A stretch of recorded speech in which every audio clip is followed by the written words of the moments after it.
Hey, what's up? So, after I recorded Roll the Dice, that little stick song I released a couple of weeks ago, a couple of people reached out to me asking how I had achieved that nice, thick, percussive sound on the stick. And I thought I'd made a tutorial video to show the process of how I did that. The first thing to note is the instrument I use. This is a 10 string wooden stick with a stick up as a pickup, and I think this pickup has the most acoustic sound of all. That's why I like it. And as for the strings, I use medium gauge strings, which I think sound a lot better when you record. I think the thicker the gauge of the strings, the better for the recording. And as for gear, I just really used a couple of DIs. It's funny because I had recorded this song originally on a professional studio using nice outboard gear, preamps, compressors. And in the end, I liked more the version I did in my home studio. So I think it's more about how you use the equipment you have than what equipment you have. So yeah, that's the story. So let's get to it. So after you record, work on the clip itself first by reducing the loudest peaks manually. For me, it works better as very often I find aggressive peaks sound horrible when passed through a compressor. So go ahead and reduce those manually like this. This will make the compressor more of a loudness enhancer than a limiter. So yeah. Now on the individual tracks themselves, I divide the tracks in three parts, one for the bass side of the stick and two for the treble side of the stick. I'll explain later why.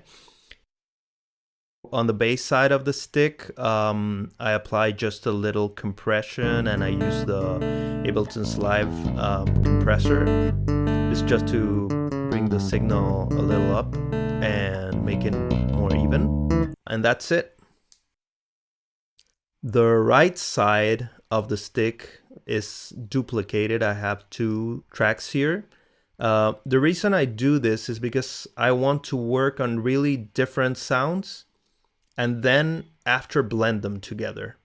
I could do this in one track, but I find that when I'm working on two really different sound qualities or timbres, it's better to keep them separated and then blend them together. It's just a workflow thing. You can do it just on one track with your dry wet knob.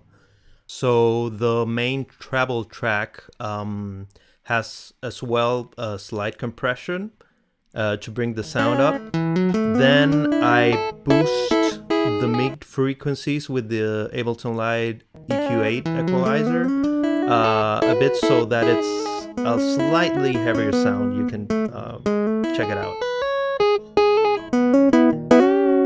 Next, this is one of my little tricks under the sleeve. I boost the transients with this transient master plugin of Native Instruments. This plugin is usually used for percussion and for like snare drums or any like drum to cut through the mix nicely. But since the stick has percussive quality, I thought it would be a good idea to use it on the stick, and the result, to be quite honest, is pretty fucking sweet. This attack knob really transforms the transient, and the sustain knob gives it a little more body, so the treble side of the stick ends up sounding a lot thicker and heavier, and I really like that.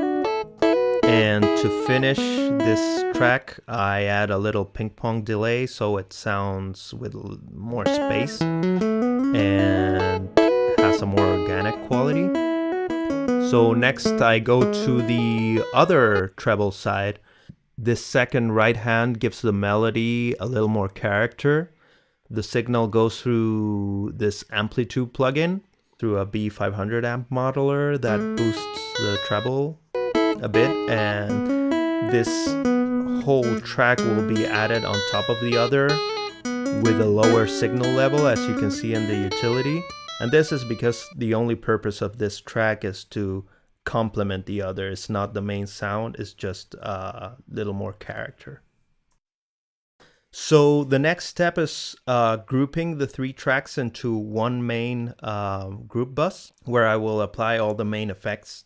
The first one is EQ on all the signals. I use the Wave Solid EQ plugin. Here I reduce the mids to make the mix less muddy. Then I apply a slight boost in the high mid frequencies and a little more aggressive boost on the high frequencies. I have found that this is the sound I like on the stick for my music. After that, I apply compression again to glue together these 3 tracks using the supercharger plugin, again by Native Instruments. After the compression, then I apply some reverb to give the sound more space. I am very careful with reverb because I don't want to hide all the subtleties of the music I do.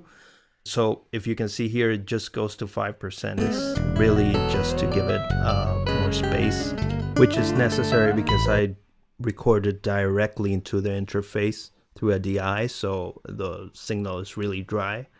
It would be unnatural not to have at least a little bit of reverb. Now I use the utility tool again to bring the level down so I can feed it into my mastering plugin, which is Ozone 6.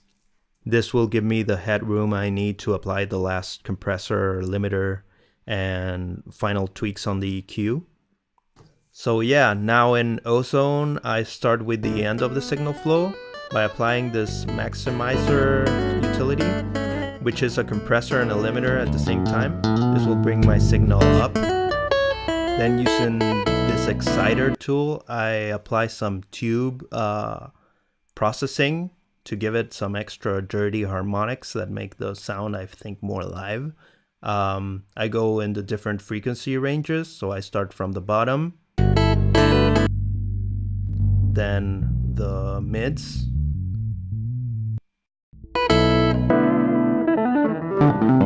high mids, and then a little more aggressive on the high frequencies. Finally, I correct my last EQ issues that I didn't catch on the mix, and it's ready.